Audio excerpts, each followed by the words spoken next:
in this video.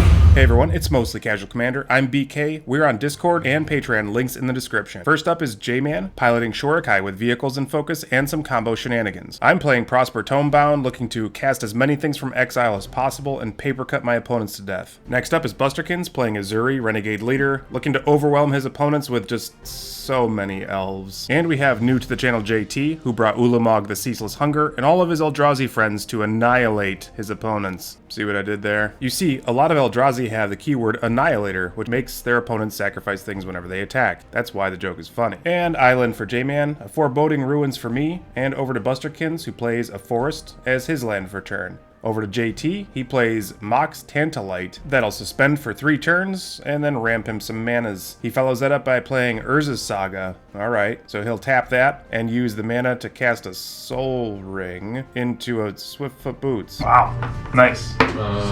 Pretty good. Which is me being nice. Really, I mean, burn JT with fire. An Island hits J-Man's board, and then he casts Azorius Signet before passing the turn back over to me. On my turn, I play a Blood Crypt tapped, and I say go. Busterkins draws and plays another Forest as his land for turn, followed by Elvish Warmaster, which will start making him more elves every time he casts an elf. What kind of racket is this? On the JT's turn, he'll unsuspend Mox Tantalite by 1. Urza's Saga will trigger. Eye of Ugin will hit his battlefield. Then he'll activate Urza's Saga, getting a construct, and this bad boy will get bigger for each artifact he controls. On to J-Man's turn, another island hits his board, followed by Sad Robot, aka Solemn Simulacrum. He'll find a plains, thanks to its Enter the Battlefield ability, ETB, and then over to me. Play this really cool looking swamp as my land for turn, and then I'll cast Academy Manufactor. This will allow me to make a clue, food, or treasure token instead of only making 1. And then over to Busterkins, he'll play a forest as his land, and then he'll cast Imperious Perfect. When it enters the battlefield, ETB, it'll trigger his War Caller, War Master? What is it? He'll get an elf, he'll go to combat and attack me, dropping me to 37. Then he passes the JT, who desuspends Mox. He draws and triggers Urza's Saga, and with its ability on the stack, he'll activate Urza's Saga, getting another construct. Then the third chapter's ability will resolve, and he'll go find a Mana Vault and get that onto the battlefield for free. I wish I had a Mana Vault. Then he'll drop Shrine of the Forsaken Gods, producing mana now and more mana later. As a follow-up, he'll cast the hard-to-deal-with Reality Smasher, a tramply, hasty threat that makes you discard if you want to target it. He goes to combat, attacking J-Man, who blocks with Sad Robot, taking a few over the top, but getting to draw a card. Then over to J-Man's turn, he draws and plays Fabled Passage as his land. He'll go ahead and sack that to find a plains, and then he casts his commander, Shorikai Genesis Engine. Sort of hard to crew, but if you do, it's 8 commander damage coming at you, which is not nothing. He casts Vidalcan Engineer. This guy's like, yo, I really like artifacts, I'm gonna help you cast them. On my turn, I play Spire of Industry as my land, and cast my commander, Prosper Tomebound. He's probably my favorite commander, but you'd already know this if you joined our Discord, which you should do now. On end step, I exile Mayhem Devil. That's not bad.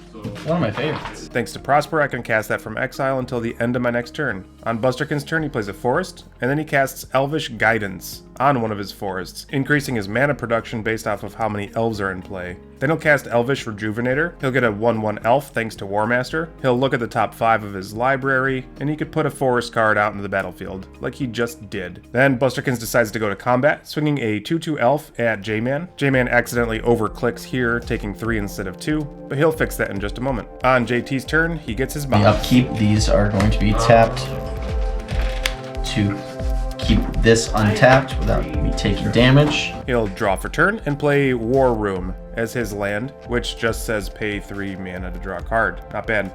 He'll move to combat with Reality Smasher at Busterkins, dropping him to 35. Then onto J-Man's turn, he'll play a Sorcery Speed Wrath Capation Ship's Mage, allowing him to flash in other historic spells. He pays 1 into Shorikai, allowing him to draw 2, discarding a card, and generating a pilot. He found a plains, and he plays that as his land for turn, followed by a Mox Opal. So many Moxes. And it's online because he has Metalcraft. On to my turn, I play Treasure Vault is my land.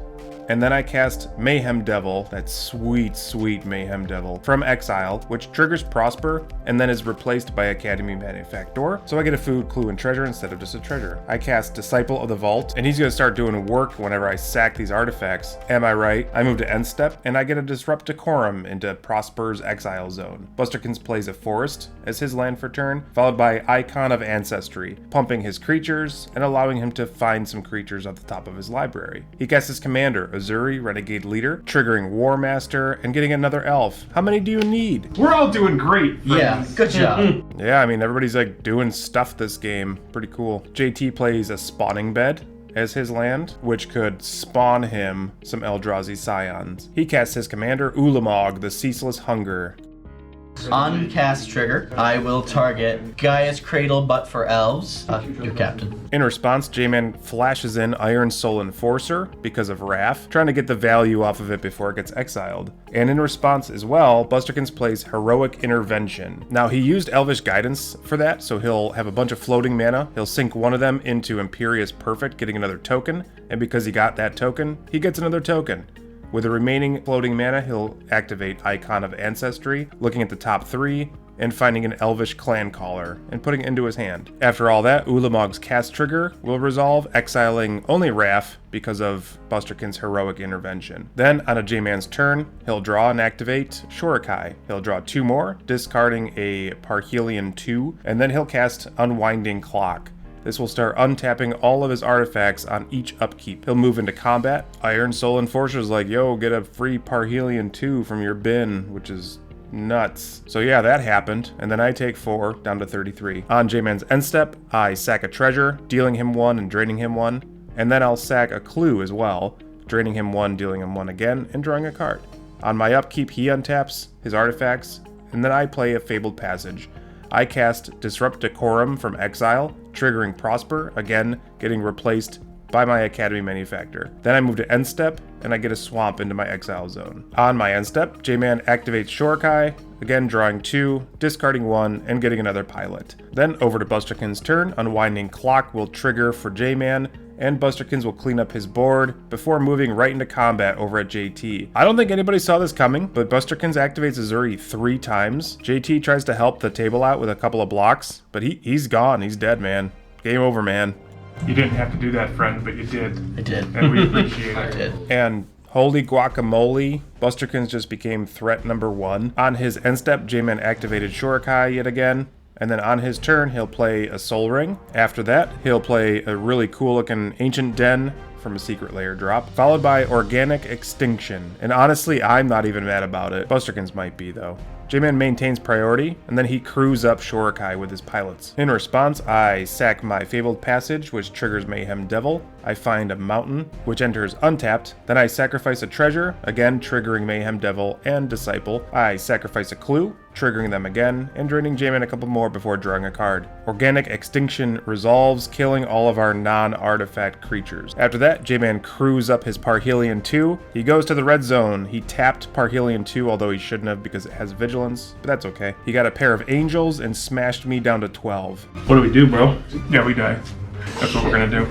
That's the spirit past to BK. I recast my commander, Prosper Tomebound, and then I'll play the Swamp from Exile Zone, which will trigger Prosper, getting me another treasure, a food, and a clue. I then use my treasure and my new Swamp to cast Kalain, Reclusive Painter, who enters the battlefield, ETB, and gets me another treasure, food, and a clue. I move to end step, and Prosper's like, yo, here's an inspiring statuary, and J-Man activates Shorikai on my end step, drawing 2, discarding 1, getting another pilot. Then, on to Busterkin's turn, he'll play Masked Admirers. When that enters the battlefield, ETB, he gets to draw a card. Afterwards, he'll play Elvish Clan Caller, which pumps his team, and then he'll pass the turn. On his end step, J-Man activates Shorikai for shenanigans again. He draws 2, he discards Wonder, granting all of his creatures flying, and then he'll cast Release to Memory. So he'll target Busterkins' graveyard with this. This will exile it and give him 3 spirit tokens based on the amount of creatures that were in Busterkins' graveyard. On to J-Man's turn, he cleans up his board a little bit and casts Katsumasa, the Animator.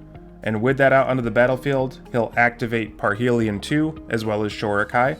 He moves into combat, which will trigger Parhelion 2, getting him 2 more angel tokens. He lines up his attacks, flying over the top of all of our possible defenders. He knocks me out of the game, and drops Busterkins down to 10. I hope you got something good, Busterkins. On his turn, he draws, and it is not the answer. So he just passes over to J-Man, who untaps, he activates Katsumasa again, and then he moves into combat, smashing all of his airborne attackers at Busterkins, and knocking him out of the game. Congratulations, J-Man. What a cool Shorikai vehicles list you got there. And as promised, here's Meatball. He's always hungry.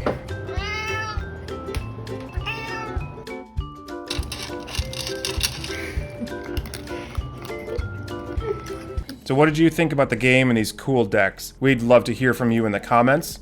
If you haven't done so already, please check out our Discord as well as our Patreon to unlock exclusive benefits. They're both linked in the description of this video. As always, thank you very much for watching.